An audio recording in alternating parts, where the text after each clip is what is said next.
ಬಿಸಿ ಬಿಸಿ ಅನ್ನದ ಜೊತೆ ಈ ರೀತಿ ಬಾಳೆಕಾಯಿ ಫ್ರೈ ಇದ್ದರೆ ಏನು ಸೂಪರ್ ಕಾಂಬಿನೇಷನ್ ಗೊತ್ತಾ. ಅದರಲ್ಲೂ ಈ ಮಳೆಗಾಲದಲ್ಲಿ ಈ ಬಾಳೆಕಾಯಿ ಫ್ರೈ ಇದ್ದು ಒಂದು ಸ್ವಲ್ಪ ಅನ್ನ ರಸಮ್ ಇದ್ದರೆ ಊಟ ಇನ್ನೂ ಸೂಪರ್ ಆಗಿರುತ್ತೆ. ಬನ್ನಿ ಈಗ ಕ್ವಿಕ್ಕಾಗಿ ಸಿಂಪಲಾಗಿ ಮಾಡ್ಬೋದು. ಇದನ್ನು ಹೇಗೆ ಮಾಡೋದು ಅಂತ ನೋಡೋಣ.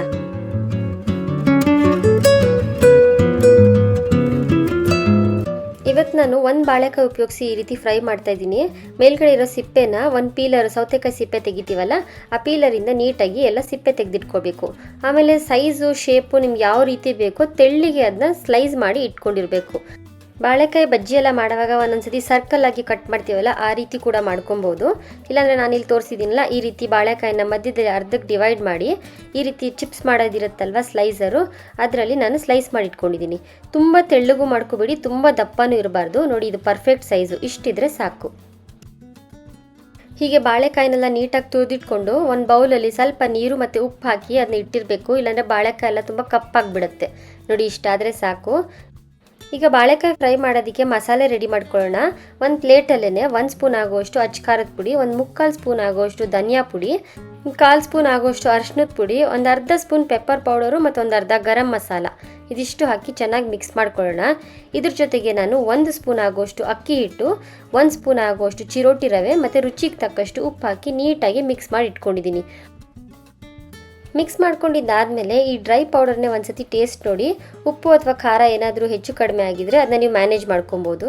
ಇಷ್ಟಾಗಿದ್ರೆ ಸಾಕು. ಒಂದು ಸ್ವಲ್ಪ ಫಿಶ್ ಫ್ರೈ ಮಾಡ್ತೀವಲ್ಲ ಆ ರೀತಿ ಕಾಣಿಸುತ್ತೆ, ಅದಕ್ಕೋಸ್ಕರ ಚಿರೋಟಿ ರವೆ ಹಾಕ್ಕೊಂಡಿರೋದು. ಈಗ ಬಾಳೆಕಾಯಿ ಎಲ್ಲ ನೀರಿಂದ ತೆಗೆದು ಈ ರೀತಿ ಅದನ್ನ ಡ್ರೈ ಇರುವಾಗೇ ಅದನ್ನ ಕೋಟ್ ಮಾಡಿ ಇಟ್ಕೊಳ್ಳಿ. ಈ ಪೌಡರ್ಗೆ ಯಾವುದೇ ರೀತಿ ಎಣ್ಣೆ ಆಗಲಿ ಇಲ್ಲಾಂದರೆ ನಾವು ಸ್ವಲ್ಪ ನೀರು ಹಾಕಿ ಕಲಸೋದಾಗಲಿ ಮಾಡಬೇಡಿ. ಬಾಳೆಕಾಯಲ್ಲಿ ನೀರಿನ ಅಂಶ ಇರುತ್ತಲ್ಲ ಅದೇ ನೀಟಾಗಿ ಈವನ್ ಆಗಿ ಇಟ್ಕೊಳ್ಳುತ್ತೆ. ಅದನ್ನೆಲ್ಲ ನೀಟಾಗಿ ಕೋಟ್ ಮಾಡ್ಕೊಂಡು ಒಂದು ಪ್ಲೇಟಲ್ಲಿ ಇಟ್ಕೊಂಡಿದ್ದೀನಿ. ಈಗ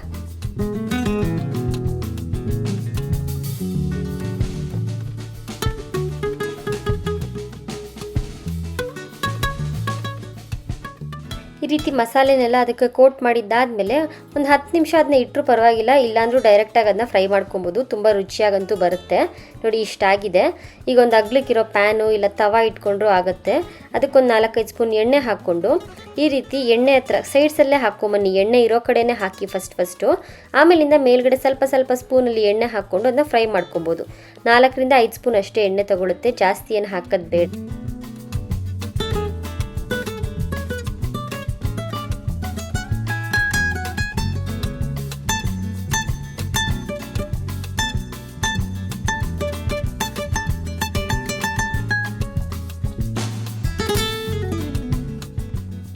ಹೀಗೆ ಬಾಳೆಕಾಯಿನ ಫ್ಲಿಪ್ ಮಾಡಿಕೊಂಡು ಎರಡು ಕಡೆಯೂ ನೀಟಾಗಿ ರೋಸ್ಟ್ ಮಾಡ್ಕೊಳ್ಳಿ. ಒಂದು 5-6 ನಿಮಿಷ ಅಷ್ಟೇ ಮ್ಯಾಕ್ಸಿಮಮ್, ಅಂದರೆ ಅದು ಬಾಳೆಕಾಯಿ ಬೇಗ ಬೆಂದೋಗುತ್ತೆ. ಲಾಸ್ಟಲ್ಲಿ ಇದಕ್ಕೊಂದು ಸ್ವಲ್ಪ ಕರಿಬೇವಿನ ಸೊಪ್ಪು ಹಾಕ್ಕೊಂಡು ಹೈ ಫ್ಲೇಮಲ್ಲಿ ಒಂದ್ಸತಿ ರೋಸ್ಟ್ ಮಾಡ್ಕೊಬೇಕು. ಆಗ ಒಂದು ಆಚೆ ಕಡೆ ಕ್ರಿಸ್ಪಿಯಾಗಿರುತ್ತೆ ಬಾಳೆಕಾಯಿ ಮತ್ತು ಒಳಗಡೆ ಸಾಫ್ಟ್ ಆಗಿರುತ್ತಲ್ವ ಆ ರೀತಿ ಆಗುತ್ತೆ. ತುಂಬ ಪರ್ಫೆಕ್ಟಾಗಿದೆ. ಮೊಸರನ್ನದ ಜೊತೆ ಇಲ್ಲ ಈ ರೀತಿ ಚಳಿಗಾಲ ಮಳೆಗಾಲದಲ್ಲಿ ಬಿಸಿ ಅನ್ನ ರಸಮ್ ಜೊತೆ ಸಖತ್ತಾಗಿರುತ್ತೆ. ಒಂದ್ಸತಿ ನೀವು ಟ್ರೈ ಮಾಡಿ. ಇದೊಂಥರ ಆಲ್ ಟೈಮ್ ಫೇವ್ರೇಟು, ಅಷ್ಟು ಚೆನ್ನಾಗಿರುತ್ತೆ. ನೋಡಿ ಏನು ಸಕ್ಕತ್ತಾಗಿದೆ ಅಲ್ವಾ, ನೋಡೋದಕ್ಕೆ ತುಂಬ ರುಚಿಯಾಗಿರುತ್ತೆ. ಒಂದ್ಸತಿ ನೀವು ಟ್ರೈ ಮಾಡಿ. ಹಾಗೆ ಹೇಗೆ ಬಂತು ಅಂತ ಕಮೆಂಟ್ ಮಾಡಿ ತಿಳಿಸಿ. ತುಂಬ ಸಿಂಪಲ್ಲು, ಕ್ವಿಕ್ಕಾಗಿ ಕೂಡ ಮಾಡ್ಬೋದು. ಈ ಬಾಳೆಕಾಯಿ ಫ್ರೈನ ನೀವು ಊಟದಲ್ಲಿ ಯಾವ ಕಾಂಬಿನೇಷನಲ್ಲಿ ತಿನ್ನೋಕ್ಕೆ ಇಷ್ಟಪಡ್ತೀರಾ, ಇಲ್ಲ ಹಾಗೆ ಸ್ಟಾರ್ಟರ್ಸ್ ಆಗಿ ತಿನ್ನೋಕ್ಕೆ ಇಷ್ಟಪಡ್ತೀರಾ ಅಂತ ಕಮೆಂಟ್ ಮಾಡಿ ಮರಿಬೇಡಿ. ಹೀಗೆ ಸಿಂಪಲ್ ಅಡುಗೆ ಸೂಪರ್ ಟೇಸ್ಟ್ಗಾಗಿ ನನ್ನ ಚಾನಲ್ನ ಸಬ್ಸ್ಕ್ರೈಬ್ ಮಾಡ್ಕೊಳ್ಳಿ. See you in the next video. Thank you.